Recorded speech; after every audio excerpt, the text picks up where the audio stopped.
그날은 비가 오던 여름날이었어요. 허름한 천막을 머리 위로 쓴 채 기차역을 빠져나오는데 뒤에서 누군가 제 이름을 불렀어요. 손희 씨, 손희 씨 맞지요? 돌아보니 시집 근처에 살던 이웃집 김할머니였어요. 어머, 김할머니 여기서 뵀네요. 목소리가 떨렸어요. 2달 전 시어머니께 쫓겨나 친정으로 돌아가던 그날이 생각났거든요. 순희 씨, 어서 와요. 우리 집에서 비 그칠 때까지 있다가요. 김할머니의 따뜻한 손길에 이끌려 작은 집으로 들어섰어요. 비냄새 섞인 차 한 잔을 받아들고 문득 시어머니 생각이 났어요.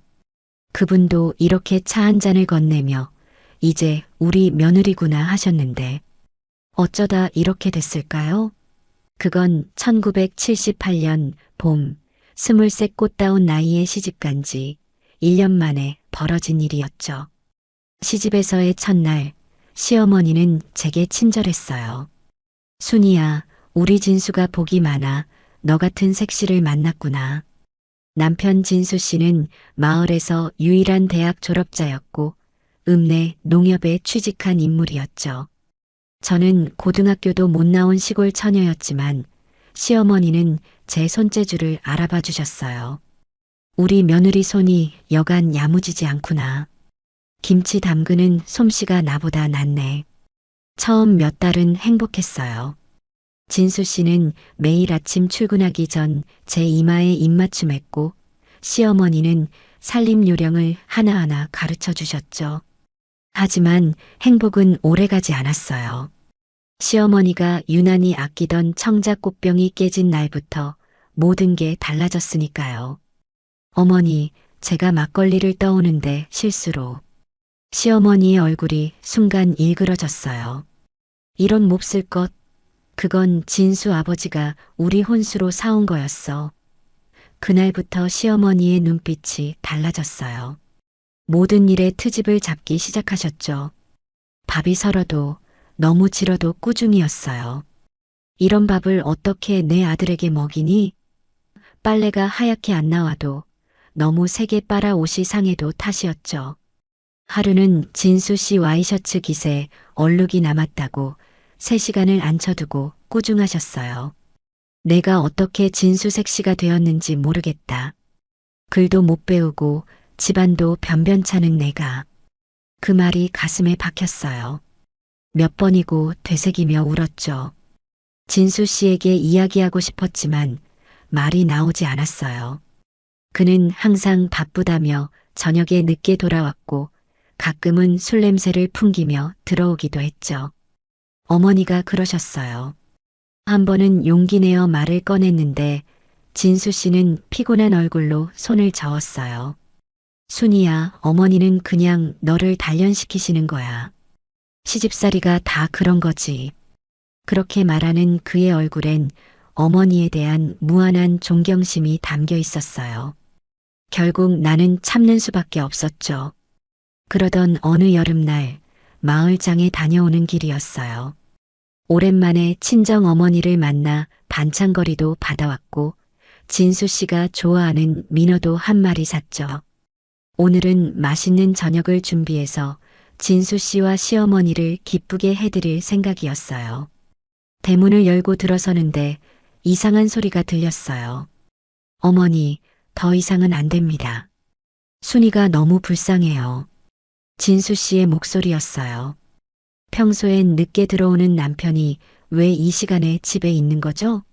불쌍하다고? 그 계집이 뭐가 불쌍해? 명색이 며느리라는 게 살림도 못하고 아직까지 아이 하나 못 낳는 주제에 시어머니의 목소리는 날카로웠어요. 가슴이 철렁 내려앉았죠. 아이를 갖지 못한 것은 제 잘못이 아닌데 몇 번이고 병원에 가봤지만 의사는 그저 조금 더 기다려보세요라는 말만 했거든요. 어머니, 그건 의사가 시간이 더 필요하다고. 쓸데없는 소리. 내가 알아본 처녀가 있어. 읍내 우체국 김 실장 딸이야. 대학까지 나온 아이라 훨씬 나을 거야. 숨이 막혔어요. 대문 앞에 털썩 주저앉고 말았죠. 손에 든 장바구니가 떨어지면서 민호가 바닥에 뒹굴었어요. 누구야? 시어머니가 소리쳤고 이내 대문이 열렸어요. 순이야? 진수 씨의 얼굴이 창백해졌어요. 뒤이어 시어머니도 나왔고 그 표정은 전혀 당황하지 않았어요. 오히려 그동안 하지 못했던 말을 할 기회가 온 듯했죠. 들었지? 이제 알았으니 짐 싸서 나가라. 내 아들 인생 더 이상 망치지 마. 어머니. 진수 씨가 말을 막았지만 시어머니는 이미 돌아섰어요. 그날 밤 눈물로 보따리를 쌌어요. 작은 보따리 하나로 2년의 시집살이가 끝나는 거였죠.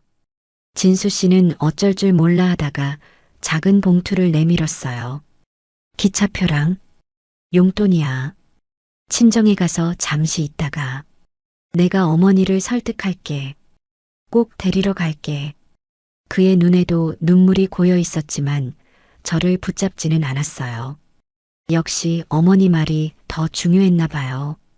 다음 날 새벽 아무도 없는 부엌에서 마지막으로 물 한 그릇 떠 마시고 집을 나섰어요. 마당 끝에 심어놓은 국화가 이제 막 꽃망울을 터뜨리기 시작했는데 그 꽃이 활짝 필 때는 이미 저는 이 집에 없겠죠. 기차역까지 가는 길, 동네 사람들의 시선이 따가웠어요. 쫓겨난다더라. 애를 못 낳아 쫓겨난대. 그 수군거림이 귓가에 맴돌았어요. 기차를 타고 고향으로 돌아가는 내내 울었어요. 창밖으로 지나가는 풍경은 보이지도 않았죠. 친정에 도착했을 때 어머니는 아무 말 없이 저를 껴안아 주셨어요. 말로 설명하지 않아도 다 아시는 듯 했죠. 우리 딸 고생했다. 그 한마디에 또다시 눈물이 쏟아졌어요. 그렇게 친정에서 2달을 보냈어요. 처음엔 하루 종일 방 안에만 있었어요. 밖에 나가기가 창피했거든요. 남편은 한 번도 연락이 없었고 약속했던 데리러 온다는 말도 지켜지지 않았어요. 그래도 친정 어머니 덕분에 조금씩 마음을 추스를 수 있었죠. 동생들도 누나 밥 먹자, 누나 같이 장에 가자 하며 저를 밖으로 이끌었어요. 2달이 지난 어느 날 우체국에서 전보가 왔어요. 시어머니 위독. 속히 오라.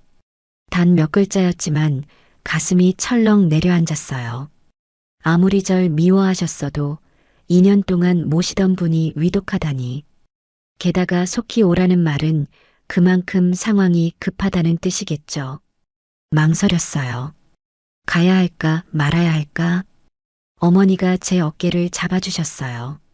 가봐라. 내 마음 편할 대로 하렴. 그날 저녁 기차를 탔어요.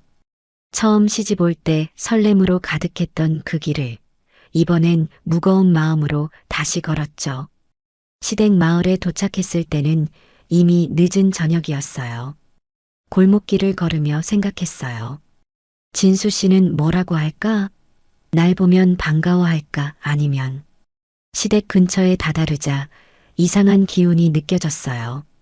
집 주변이 유난히 조용했거든요. 평소 같으면 저녁 밥 짓는 연기가 피어오르고 라디오 소리가 들려야 하는데 대문 앞에 서자 온몸이 떨렸어요. 용기를 내어 문을 두드렸지만 대답이 없었어요. 진수 씨? 어머니? 살며시 문을 밀어보니 잠겨있지 않았어요.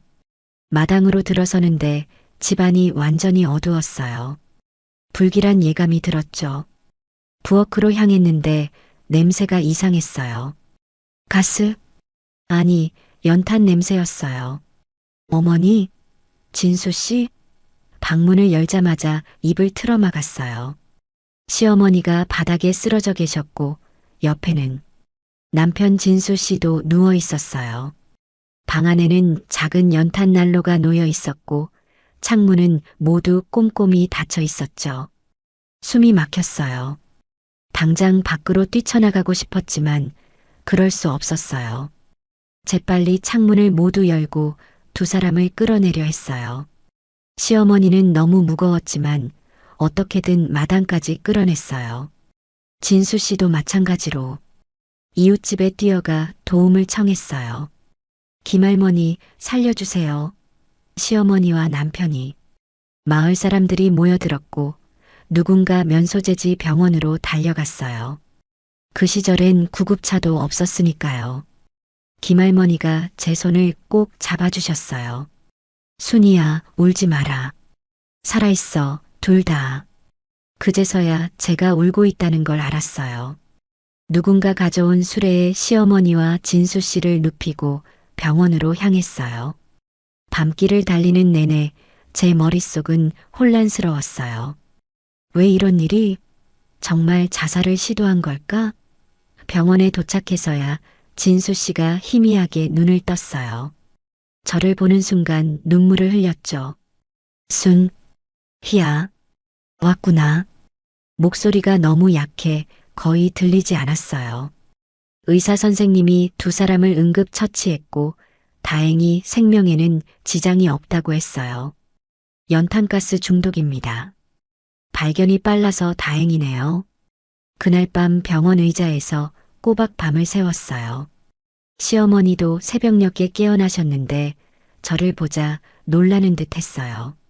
순, 희가 어떻게 여기? 말을 잇지 못하고 다시 눈을 감으셨죠. 다음 날 진수 씨가 조금 회복되어 이야기를 들을 수 있었어요. 내가 떠난 후 어머니가 많이 후회하셨어. 날 탓하기도 하고. 그런데 갑자기 병환이 나셨어. 위암 말기였어. 너무 늦게 발견해서.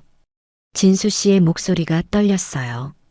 어머니는 내가 없는 게 전부 자기 탓이라고 자책하셨어. 계속 너에게 미안하다고, 용서를 구하고 싶다고. 그러다 어제 그는 말을 멈추고 깊은 한숨을 내쉬었어요. 어머니가 난 이제 얼마 못 산다. 너라도 행복하게 살아라고 하시며 약을 드셨어. 내가 말렸지만 결국 난 어머니 없이 살 수 없어서 충격이었어요. 그동안 저를 괴롭히던 시어머니가 이런 마음이었다니. 며칠 후 시어머니가 병실에서 저를 불러 손을 잡으셨어요. 그 손은 제가 기억하는 것보다 훨씬 약하고 마른 손이었죠. 순이야, 미안하다. 내가 너무 잘못했구나.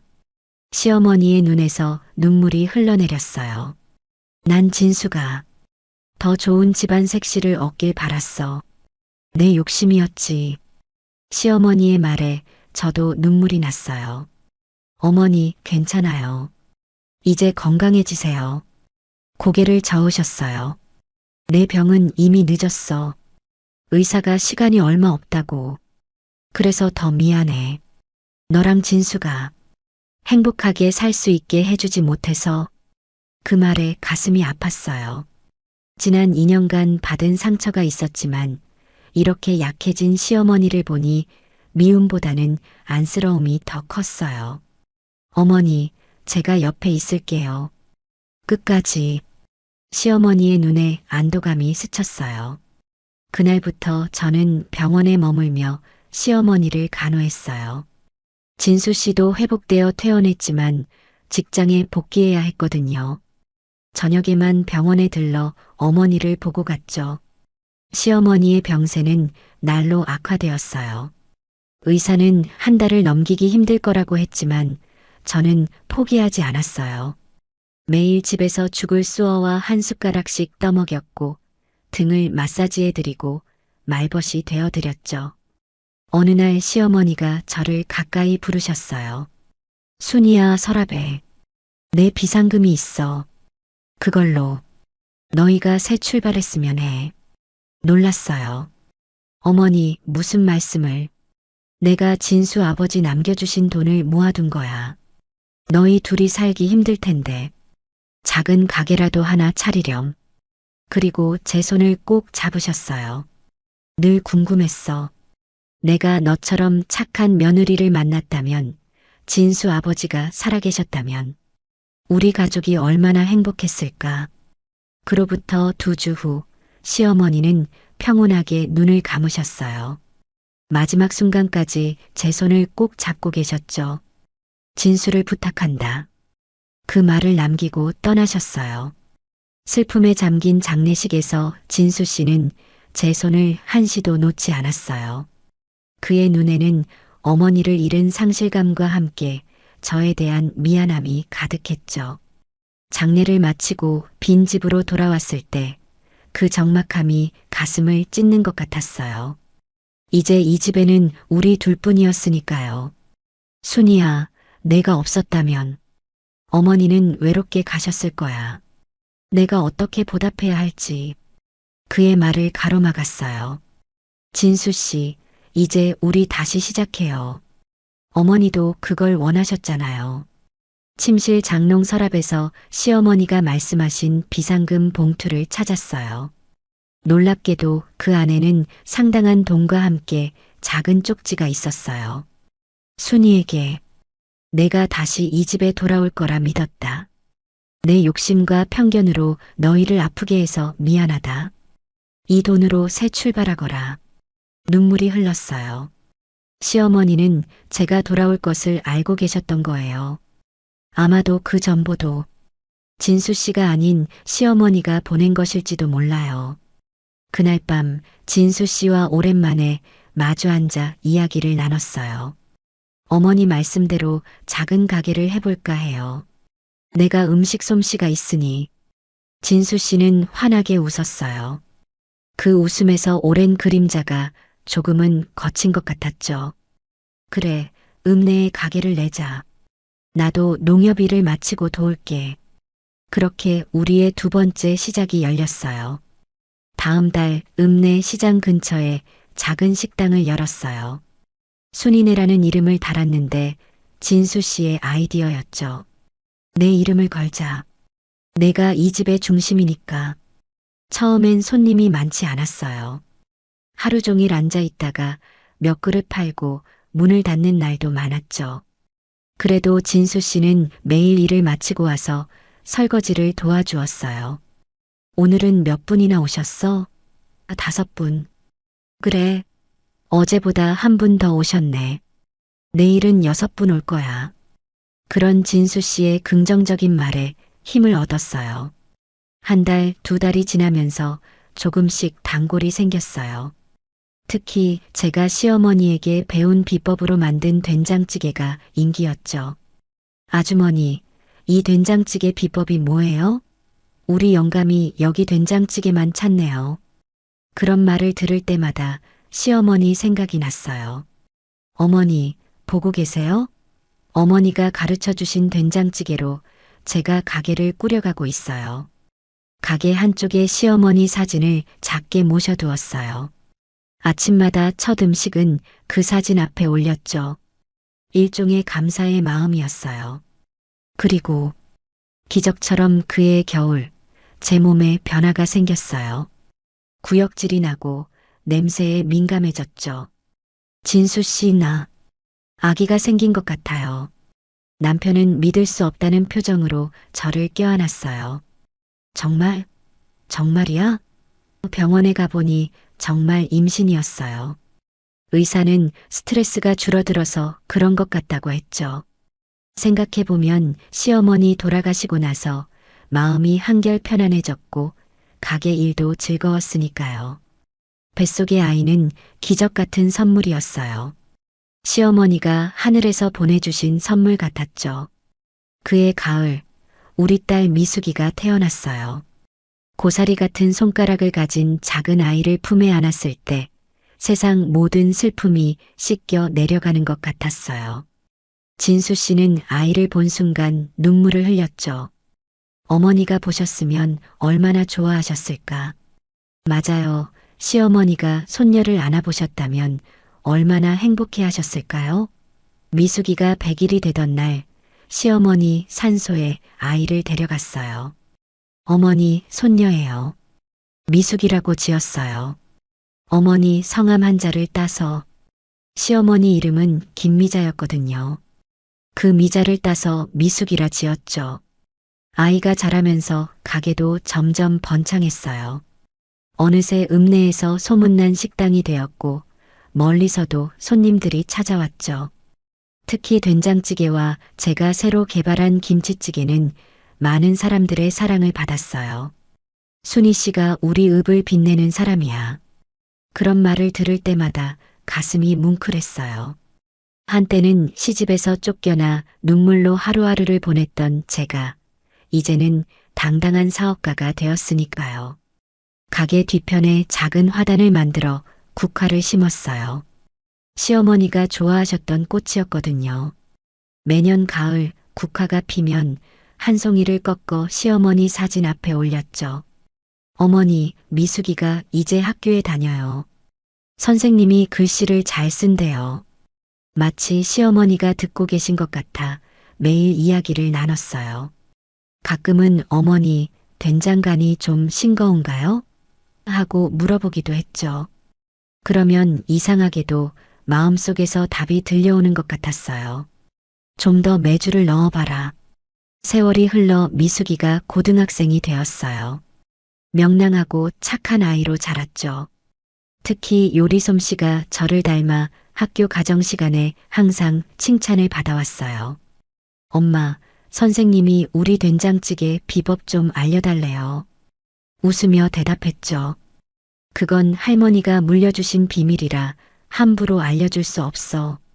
가끔 미숙이에게 할머니 이야기를 해주곤 했어요. 물론 좋은 이야기만요. 할머니는 된장 담그는 솜씨가 마을에서 제일이셨어. 그리고 손재주도 좋으셔서 내 아빠 옷을 직접 지어 입히셨지. 나쁜 기억은 굳이 전할 필요가 없다고 생각했어요. 사람은 누구나 실수하고 잘못할 수 있으니까요. 어느 날 미숙이가 학교에서 돌아와 이상한 질문을 했어요. 엄마, 우리 할머니가 엄마를 쫓아냈다는 게 사실이에요? 깜짝 놀랐어요. 누가 그런 소리를. 오늘 이분이 우리 가게에 오셨어요. 할머니 동창이라고. 엄마가 없을 때 제게 그런 이야기를 하시더라고요.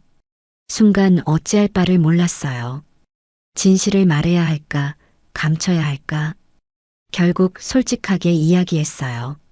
그래, 할머니와 나는 처음엔 사이가 좋지 않았어. 하지만 나중에 우리는 서로를 이해하게 되었단다. 미숙이의 눈에 눈물이 고였어요. 그런데 왜 할머니 사진을 매일 모시고 음식도 올리고 그러셨어요? 제 대답은 간단했어요. 사람은 어떻게 시작했느냐보다 어떻게 마무리했느냐가 중요하단다. 할머니와 나는 서로 용서하고 화해했어. 그것만으로 충분해. 그해 가을 식당 20주년을 맞아 작은 기념 행사를 열었어요. 오랜 단골들을 초대해 감사의 마음을 전하는 자리였죠. 그날따라 비가 내렸지만 가게는 사람들로 가득 찼어요. 순희 씨 덕분에 맛있는 음식 20년 먹었네요. 우리 영감 술 끊기 한 것도 순희 씨 된장찌개 덕분이에요. 그런 말들이 제 가슴을 따뜻하게 했어요. 행사 중에 깜짝 손님이 찾아왔어요. 처음 보는 노인분이었는데 자세히 보니 김할머니였어요. 그날 제가 쫓겨나 기차역에서 만났던 그분이었죠. 순이야, 너 알아보겠니? 내가 그때, 네, 김할머니. 어떻게 여기를, 내 딸이 초대장을 보내더구나. 귀한 자리라고. 미숙이가 웃으며 고개를 끄덕였어요. 알고 보니 미숙이가 마을 어르신들께 연락해 초대한 거였어요. 김할머니는 제 손을 꼭 잡으셨어요. 그때 내가 시댁으로 돌아가는 걸 봤다. 다들 쫓겨난 며느리가 왜 다시 가냐고 수군거렸지만 난 내가 옳은 선택을 했다고 생각했어.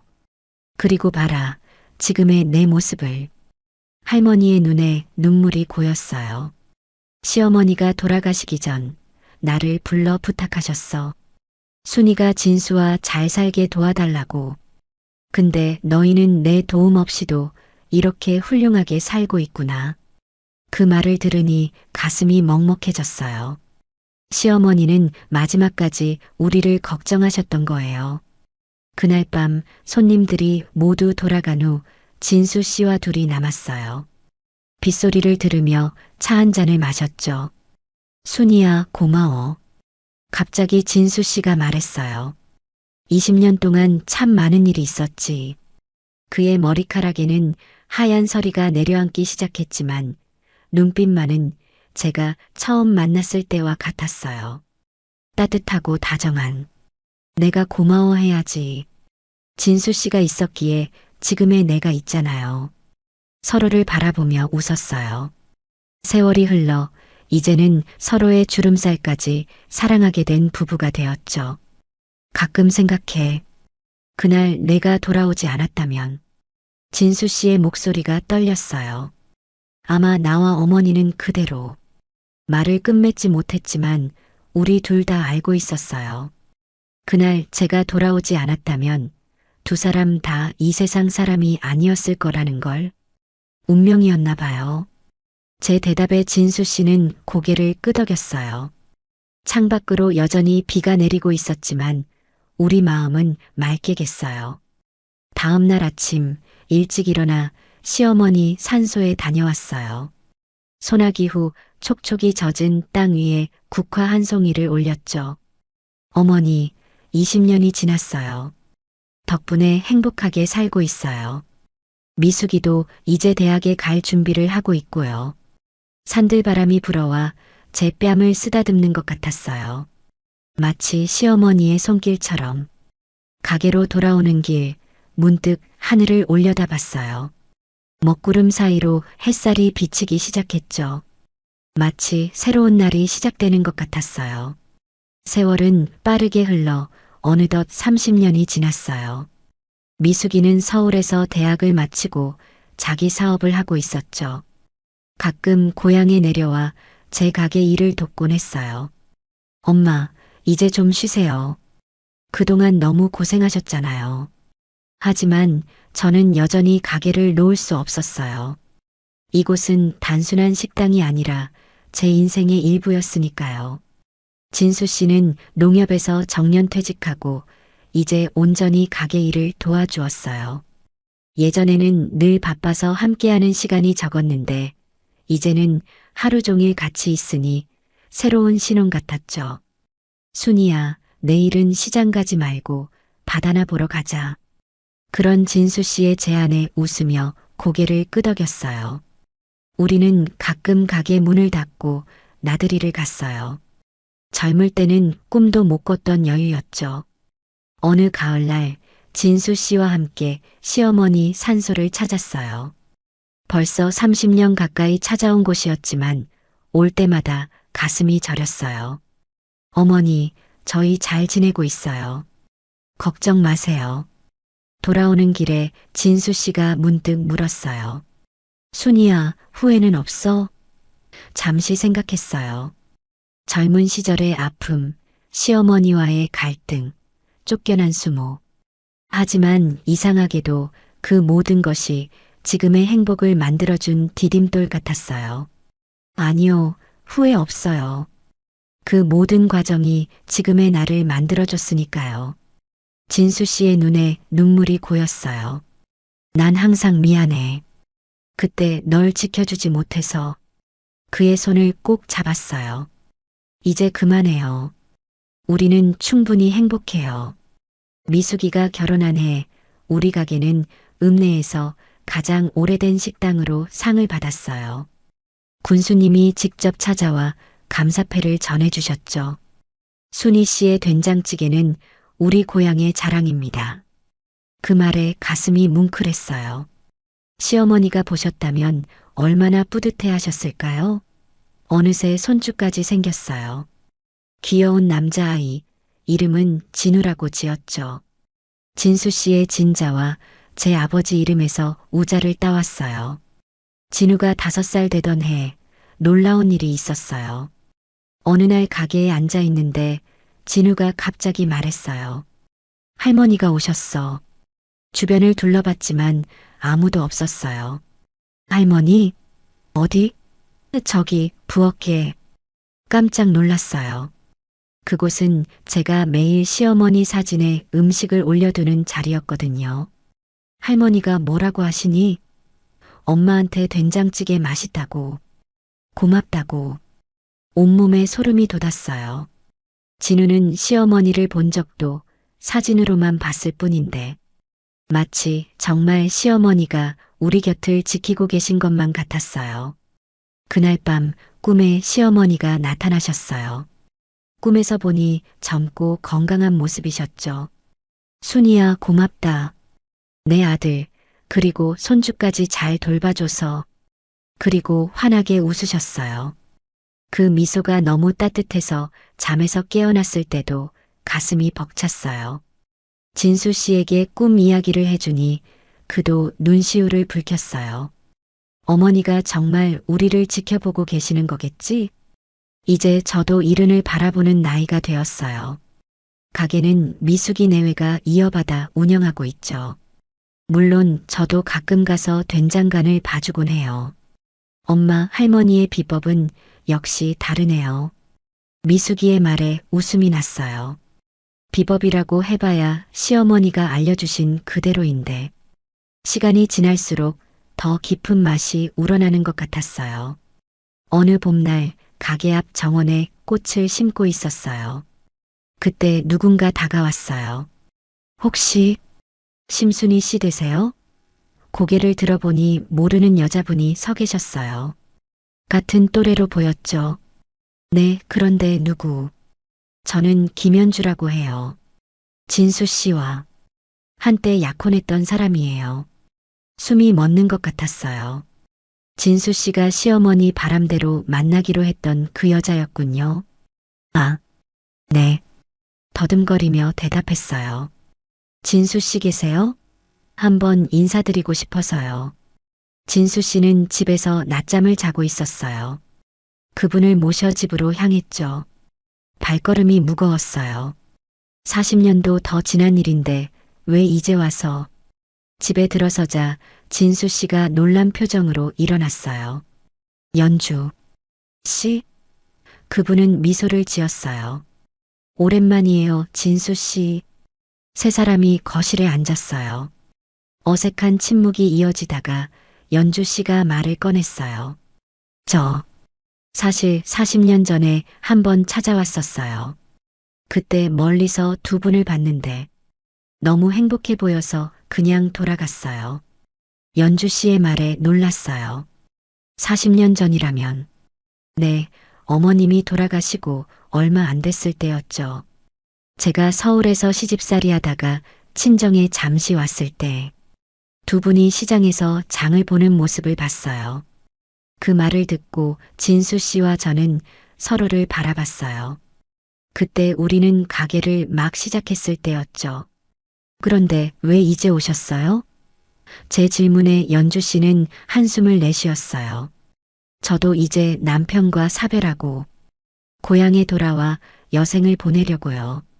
그런데 두 분이 운영하는 순이네가 이렇게 유명한 곳이 된 걸 알게 되었어요.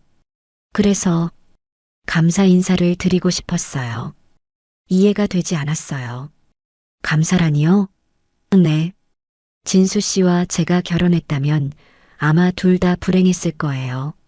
저는 서울 생활에 익숙했고 시골에 적응하지 못했을 테니까요. 결국 다른 사람과 결혼해 서울에서 살았지만 그녀는 잠시 말을 멈췄다가 다시 이어갔어요. 저는 알아요. 어머님이 저를 며느리로 원하셨다는 것도요. 하지만 지금 보니 순희 씨가 훨씬 더 좋은 며느리가 되셨네요. 그 말에 가슴이 뭉클했어요. 오랜 세월 동안 가끔 떠오르던 질문, 만약 진수 씨가 그 여자와 결혼했다면 이라는 생각이 이제야 완전히 사라지는 것 같았어요. 진수 씨는 조용히 제 손을 꼭 잡았어요. 그 손길에서 당신이 내 운명이었어라는 마음이 전해지는 것 같았죠. 연주 씨가 돌아간 후 진수 씨와 함께 뒤뜰 벤치에 앉았어요. 봄바람이 살랑이며 지나갔죠. 순이야, 내가 평생 내게 말하지 못한 게 있어. 진수 씨의 목소리가 떨렸어요. 그날 내가 시어머니와 날 구하러 왔을 때 사실 난 내가 오지 않길 바랐어. 놀라서 그를 쳐다봤어요. 그게 무슨, 난 그때 정말 죽고 싶었어. 어머니의 병환과 널 보낸 후에 감당하기 힘들었거든. 그런데 내가 나타난 거야. 눈물이 그의 주름진 얼굴을 타고 흘러내렸어요. 내가 가장 사랑하는 사람이, 내가 가장 외면했던 사람이 나를 구하러 온 거야. 그때 깨달았어. 내 인생에서 가장 소중한 게 뭔지. 그의 고백에 저도 눈물이 났어요. 45년 동안 한 번도 이런 이야기를 나눈 적이 없었거든요. 저도 고백할 게 있어요. 사실, 처음엔 시어머니 때문에 돌아온 게 아니었어요. 진수 씨가 보고 싶어서 우리는 서로를 바라보며 웃었어요. 이제 와서야 하는 고백이지만 어쩌면 이런 게 진짜 사랑의 모습인지도 모르겠어요. 45년이 지나도 여전히 할 말이 있고 들을 말이 있는 관계. 그날 밤 오랜만에 둘이서 가게 뒤뜰에 심은 국화를 보러 갔어요. 매년 가을이면 피는 그 꽃을 시어머니는 생전에 좋아하셨죠. 어머니, 저희 아직도 잘 지내고 있어요. 걱정 마세요. 진수 씨가 속삭였어요. 바람이 불어와 국화가 살짝 흔들렸죠. 마치 시어머니가 고개를 끄덕이시는 것 같았어요. 어느덧 초여름이 되었어요. 가게는 이제 미숙이와 사위가 완전히 맡아 운영하고 있었죠. 저와 진수 씨는 가끔 들러 손님들과 인사를 나누는 정도였어요. 그래도 된장은 여전히 제가 직접 담가요. 시어머니가 알려주신 그 비법을 잊을 수 없으니까요. 진수 씨의 건강이 조금씩 나빠지기 시작했어요. 병원에 가보니 심장이 약해졌다고 하더군요. 의사는 무리하지 말고 조용히 지내세요라고 당부했어요. 그날부터 저는 진수 씨를 더 세심하게 돌봤어요. 아침마다 산책을 함께하고 약을 챙기고 좋아하는 음식을 해드렸죠. 어느 날 아침 진수 씨가 갑자기 물었어요. 순이야, 내가 먼저 가면 너무 슬퍼하지 마. 가슴이 철렁 내려앉았어요. 무슨 말씀이세요? 앞으로 오래오래 같이 살아야죠. 진수 씨는 미소 지었어요. 그래, 그럴 거야. 하지만 언젠가는 헤어질 테니. 그때 너무 힘들어하지 마. 넌 강한 사람이잖아. 목이 메었어요. 제가 어떻게 강해요? 진수 씨 덕분에 여기까지 온 거예요. 진수 씨는 고개를 저었어요. 아니야. 난 항상 내 등 뒤에 숨어 있었어. 어머니 병환도 가게 일도 다 내가 앞장섰지. 난 그저 따라갔을 뿐이야. 그날 밤 잠들기 전 진수 씨가 내 손을 꼭 잡았어요. 순이야, 고마워. 내가 가장 행복한 선택을 했어. 그 말이 마치 작별 인사처럼 들려 가슴이 아팠어요. 다음 날 아침 진수 씨가 깨어나지 않았어요. 평화로운 얼굴로 영원한 잠에 든 거였죠. 마치 준비된 듯이 장례식장은 마을 사람들로 가득 찼어요. 모두가 진수 씨를 존경하고 사랑했거든요. 농협에서 일하며 어려운 농민들에게 도움을 준 그였으니까요. 슬픔에 잠겨 있었지만 이상하게도 평온함도 함께 느껴졌어요. 진수 씨는 행복한 삶을 살았고 사랑하는 사람들에게 둘러싸여 평화롭게 떠났으니까요. 장례를 마치고 집으로 돌아왔을 때 그 적막함이 가슴을 찢었어요. 45년 동안 함께한 사람이 없는 집은 너무나 공허했죠. 하지만 진수 씨의 말이 생각났어요. 넌 강한 사람이잖아. 울고 싶을 때마다 그 말을 되새겼어요. 미숙이와 손자 진우가 제게 같이 살자고 했지만 저는 이 집을 지키고 싶었어요. 진수 씨와 시어머니의 흔적이 남아있는 이곳을. 어느 날 새벽 문득 잠에서 깨었어요. 가슴이 답답하고 숨이 잘 쉬어지지 않았죠. 이게 끝인가? 그런 생각이 들었어요. 그때 불현듯 시어머니가 위독하셨을 때 제가 돌아와 구했던 그날이 생각났어요. 진수 씨가 없는 지금 나를 구해줄 사람은 누구일까? 그런 생각을 하다가 깨달았어요. 바로 내가 나를 구해야 한다는 것을. 힘겹게 일어나 전화기를 찾아 구급차를 불렀어요. 다행히 빠른 처치로 위기를 넘겼고 의사는 조금만 늦었어도 큰일 날 뻔했다고 했어요. 병원 침대에 누워 생각했어요. 진수 씨, 보고 계세요? 제가 강해졌어요. 혼자서도 제 자신을 지킬 수 있게 되었어요. 건강을 회복한 후 새로운 결심을 했어요. 조용히 은퇴 생활을 하는 대신 어려운 사람들을 돕는 일을 시작했죠. 가게에서 매주 한 번 나눔의 날을 만들어 형편이 어려운 노인들에게 무료로 식사를 대접했어요. 미숙이와 사위가 흔쾌히 동참해 주었죠. 엄마의 뜻이라면 기꺼이 돕겠어요. 그렇게 시작한 작은 나눔이 마을에 퍼지기 시작했어요. 다른 가게들도 동참하고 마을 전체가 따뜻한 공동체가 되어갔죠.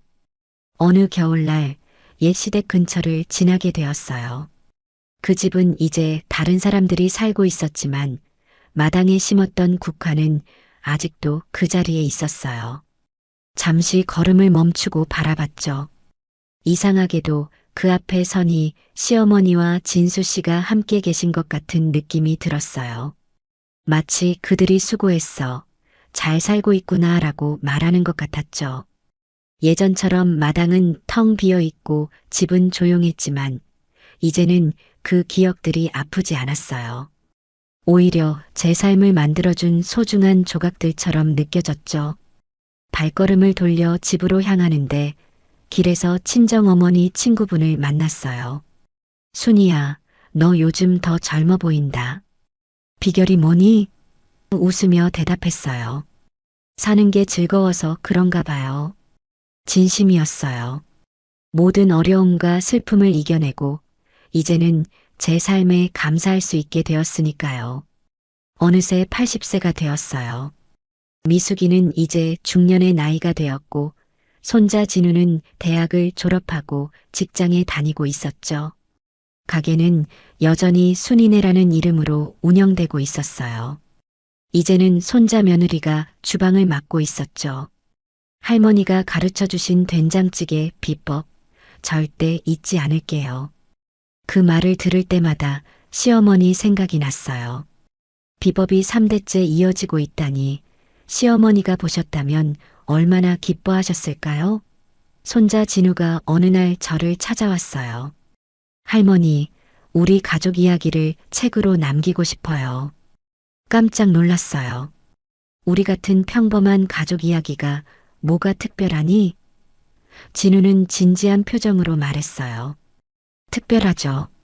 할머니께서 시집살이 하다 쫓겨났다가 다시 돌아가 시할머니와 아버지를 구하신 이야기.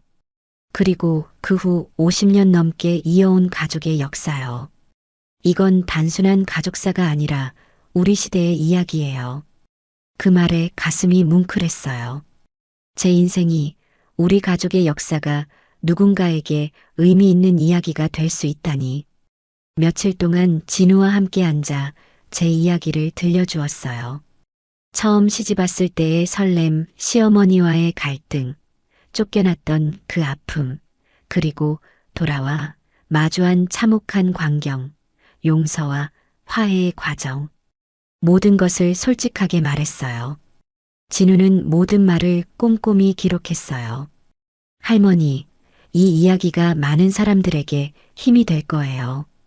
손자가 정리한 우리 가족 이야기는 작은 책으로 출판되었어요. 돌아온 며느리라는 제목이었죠. 처음엔 몇몇 지인들에게만 나눠주려고 했는데 입소문이 나면서 지역 서점에서도 취급하게 되었어요. 놀랍게도 많은 분들이 그 책을 읽고 저를 찾아왔어요. 순이 할머니, 저도 시어머니와 갈등이 있었는데 할머니 이야기를 읽고 용기를 얻었어요. 제가 지금 시집살이에 힘들어하는데 할머니처럼 강해지고 싶어요. 그런 말들을 들을 때마다 부끄러웠어요. 저는 그저 주어진 상황에서 최선을 다했을 뿐인데.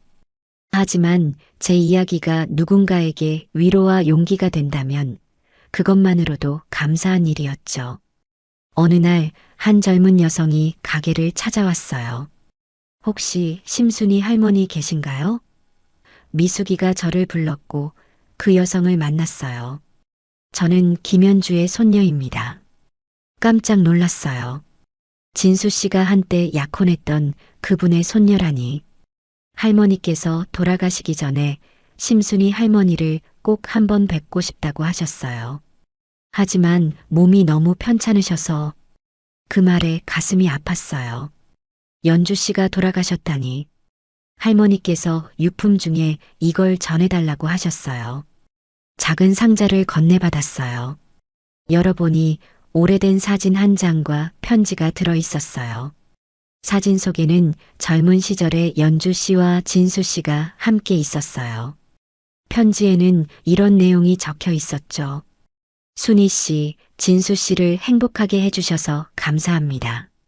당신이 아니었다면 그는 진정한 행복을 몰랐을 거예요.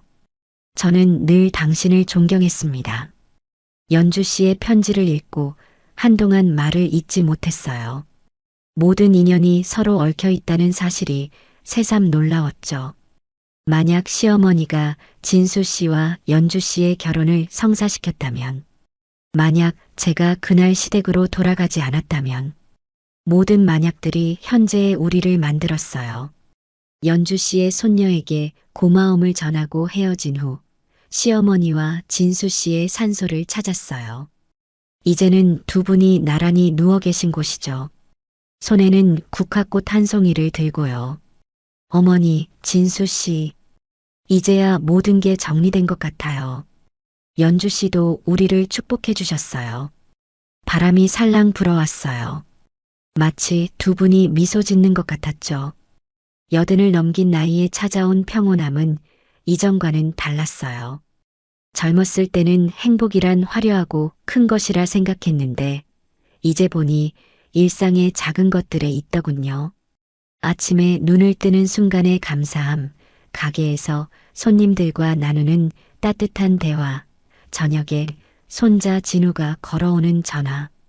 모두 소중한 행복이었어요. 가끔은 꿈에서 진수 씨를 만나곤 해요. 젊은 시절로 돌아가 함께 시장을 거니는 꿈이에요. 그 꿈에서 깨어날 때면 이상하게도 슬프지 않고 감사한 마음이 들어요. 함께 할 수 있어 행복했어라는 생각이 드니까요. 인생이란 게 참 이상해요. 가장 큰 상처가 가장 큰 축복이 되기도 하고 가장 미워했던 사람이 가장 그리운 사람이 되기도 하니까요. 85생일을 맞은 어느 봄날 가족들이 모두 모였어요. 미숙이와 사위, 진우와 그의 아내, 그리고 증손자까지. 4세대가 한자리에 모인 거예요. 그날 증손자 수민이가 저에게 물었어요. 증할머니, 인생에서 가장 행복했던 순간이 언제예요? 모두가 제 대답을 기다렸어요. 잠시 생각에 잠겼죠. 진수 씨와의 결혼식? 미숙이의 탄생? 가게가 번창했을 때? 모두 행복한 순간들이었지만 가장 행복했던 순간은 따로 있었어요. 할머니가 가장 행복했던 순간은 그날 밤이었단다. 모두가 궁금해하는 표정이었어요. 어떤 밤인데요? 시어머니와 아버지를 구한 그날 밤, 병원에서 밤새 지키던 그때, 의아해하는 표정들이 보였어요. 왜 그때가 가장 행복했어요? 그건 너무 힘든 밤이었잖아요. 고개를 끄덕였어요. 맞아. 너무 힘들었지. 하지만 그날 밤 처음으로 내가 소중한 사람을 지킬 수 있다는 걸 알았어. 내 손으로 누군가의 생명을 구했고 그것이 내 운명을 바꾸었지. 그전까지 난 늘 버려지고 쫓겨나고 상처 입는 사람이었는데 그날부터 지키고 치유하고 사랑하는 사람이 되었어. 방 안이 조용해졌어요. 미숙이의 눈에 눈물이 고였죠. 엄마, 그런 마음이셨군요. 수민이가 다시 물었어요. 증할머니, 그럼 인생에서 가장 후회되는 일은 뭐예요? 이번에는 바로 대답했어요. 후회? 없단다. 모든 일에는 이유가 있었으니까. 내가 시집에서 쫓겨나지 않았다면 시어머니와 아버지를 구하러 돌아오지 않았을 테고, 그랬다면 지금의 우리 가족도 없었을 거야. 여름이 지나고 가을이 깊어갈 무렵 몸이 조금씩 약해지는 걸 느꼈어요. 병원에 가봤지만 특별한 병은 아니고 그저 나이 탓이라고 했죠. 할머니 나이에 이 정도면 아주 건강하신 편입니다. 의사의 말에 안심했지만 왠지 모를 예감이 들었어요. 내 시간이 얼마 남지 않았다는. 어느 날 미숙이에게 부탁했어요. 엄마 옷장 정리 좀 도와줄래? 미숙이는 의아해했지만 흔쾌히 돕겠다고 했죠. 함께 오래된 옷들을 정리하다가 맨 아래 칸에서 낡은 보자기를 꺼냈어요. 이게 뭐예요, 엄마? 저건 내가 시댁에서 쫓겨날 때 싸운 보따리야. 미숙이가 놀란 눈으로 쳐다봤어요. 60년 넘게 보관하셨어요? 고개를 끄덕였어요. 열어봐도 돼요? 그래. 미숙이가 조심스럽게 보자기를 풀었어요. 안에는 낡은 치마 저고리 한 벌과 진수 씨가 준 봉투, 그리고 시어머니가 처음에 제게 준 비녀가 들어 있었어요. 이것들이 엄마의 전부였던 거예요? 목이 메었어요. 그래, 그때는 이게 내 전부였어. 하지만 지금은 달라. 내겐 너희가 있잖니. 미숙이가 저를 꼭 안아주었어요. 엄마, 정말 대단하세요. 어떻게 그 모든 일을 이겨내셨어요? 싱긋 웃었어요. 별 수 있나? 살아야 하니까. 그런데 이제 이것들을 정리할 때가 온 것 같아. 미숙이의 눈이 커졌어요. 무슨 말씀이세요? 걱정 마. 당장은 아니야. 하지만 언젠가는. 그날 밤 오래된 치마 저고리를 다시 한번 입어봤어요. 너무 헐렁했지만 가슴 한구석이 따뜻해지는 느낌이었죠. 가을이 깊어갈수록 나뭇잎들이 아름답게 물들었어요. 매년 보는 풍경이지만 올해는 유난히 모든 것이 선명하게 느껴졌어요. 색깔도, 바람 소리도, 심지어 공기 냄새까지도. 어느 일요일 아침 손자 진우가 찾아왔어요. 할머니, 드라이브 가실래요? 단풍 구경하러요. 반가웠어요. 요즘은 밖에 잘 나가지 않았거든요. 그래, 가자. 진우가 몰고 온 차를 타고 시골길을 달렸어요. 창밖으로 보이는 붉게 물든 산들이 너무 아름다웠죠. 할머니, 어디 가고 싶으신 데 있으세요? 잠시 생각하다가 대답했어요. 그래, 옛 시댁에 한번 가볼까?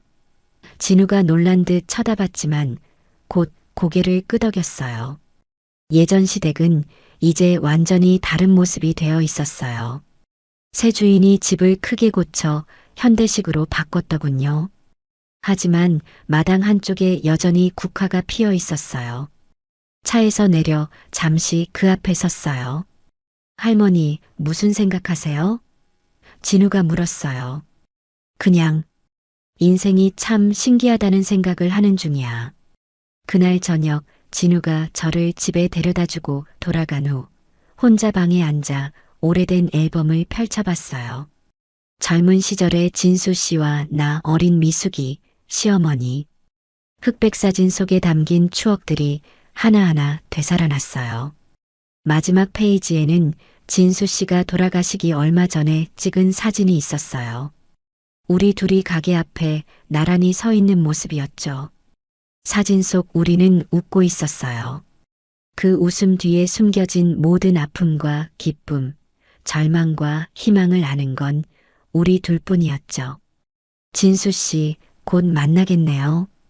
작은 속삭임이 입술에서 새어나왔어요. 그날 밤 꿈에 시어머니와 진수 씨가 함께 나타났어요. 꿈속에서 세 사람은 예전 시댁 마당에 앉아 있었죠. 시어머니는 젊고 건강한 모습이었고 진수 씨도 한창 때의 모습이었어요. 순이야, 이제 쉬어도 돼. 시어머니가 말씀하셨어요. 내가 충분히 잘했어. 진수 씨도 미소 지으며 제 손을 잡았어요. 우리 다시 만날 시간이 온 것 같아. 꿈에서 깨어났을 때는 이상하게도 슬프지 않았어요. 오히려 마음이 평온했죠. 창밖으로 새벽빛이 서서히 밝아오고 있었어요. 천천히 일어나 창가에 앉았어요. 이제 86, 긴 인생을 살았네요. 어느새 겨울이 다가오고 있었지만 마음은 따뜻했어요. 그날 아침 평소보다 일찍 일어나 손수 아침을 준비했어요. 된장찌개를 끓이고 밥을 지었죠. 오랜만에 하는 일이라 손이 조금 느렸지만 마음은 젊었을 때처럼 부지런했어요. 미숙이에게 전화를 걸었어요. 엄마, 오늘 다들 저녁에 우리 집에 모이자. 내가 저녁 준비할게. 미숙이가 걱정스러운 목소리로 물었어요. 괜찮으세요? 제가 해드릴게요. 괜찮아. 마지막으로 내 솜씨 한번 보여주고 싶어? 마지막이란 말에 미숙이가 놀란 것 같았지만 더 묻지는 않았어요. 그날 저녁 온 가족이 모였어요. 손수 끓인 된장찌개와 준비한 밑반찬들로 식탁이 가득 찼죠. 와, 증할머니 된장찌개 최고예요. 증손자 수민이가 연신 감탄했어요. 모두가 둘러앉아 이야기꽃을 피웠어요. 마치 축제 같은 시간이었죠. 식사가 끝나고 미숙이가 설거지를 하는 동안 작은 봉투를 건넸어요. 이건 뭐예요? 시어머니가 남겨주신 된장 비법이야. 이제 내가 지켜야 할 때가 된 것 같아. 그날 밤 가족들이 모두 돌아간 후 혼자 방에 앉아 창밖을 바라봤어요. 달이 유난히 밝게 빛나고 있었죠. 오랜만에 일기장을 꺼내 몇 줄 적었어요. 오늘로 모든 것을 정리했다.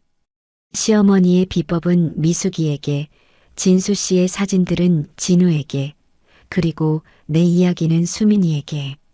이제 마음이 편하다. 잠자리에 들기 전 벽에 걸린 진수 씨와 시어머니 사진을 바라봤어요. 곧 만나요. 조용히 속삭였죠.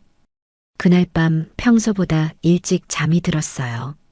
꿈에서 다시 젊은 시절로 돌아갔어요.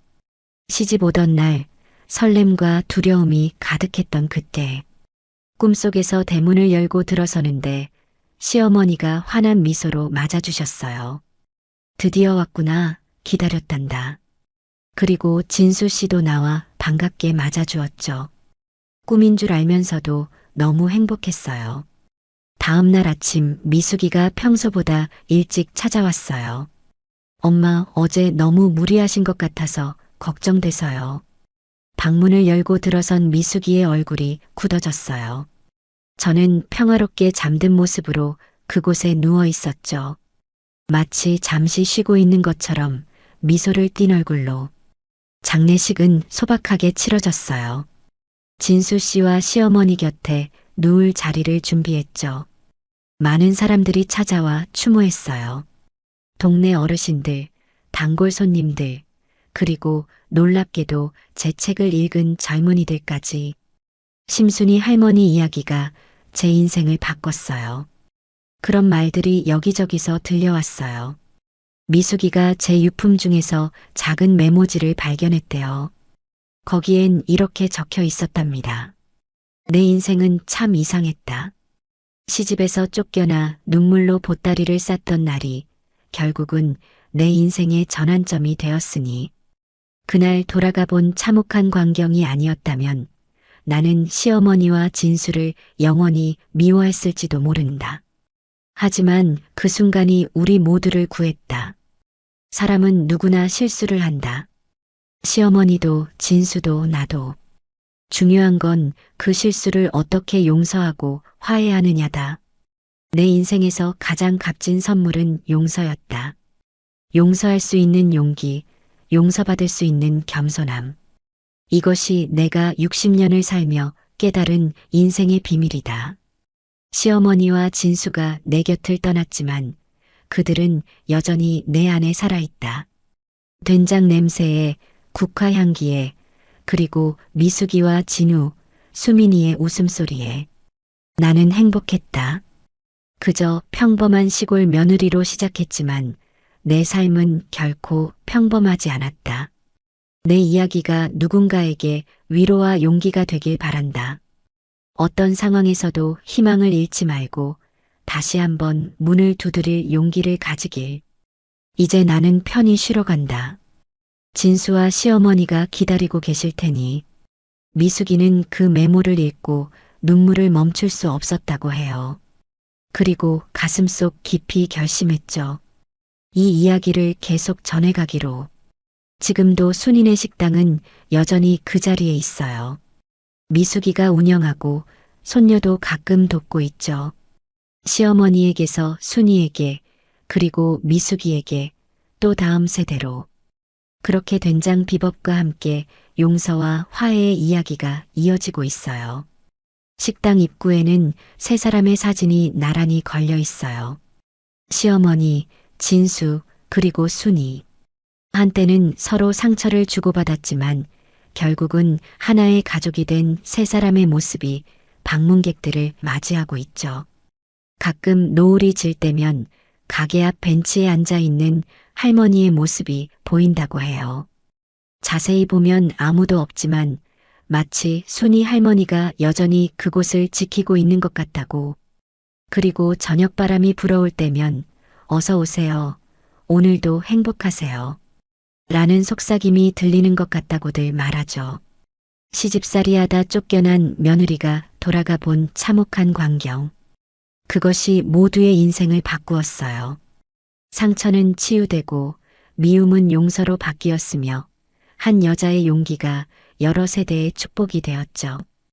이것이 바로 심순이의 이야기입니다. 오늘의 이야기가 마음에 드셨다면 좋아요와 구독, 알람 설정 잊지 마세요. 여러분의 따뜻한 댓글 하나가 정말 큰 힘이 됩니다.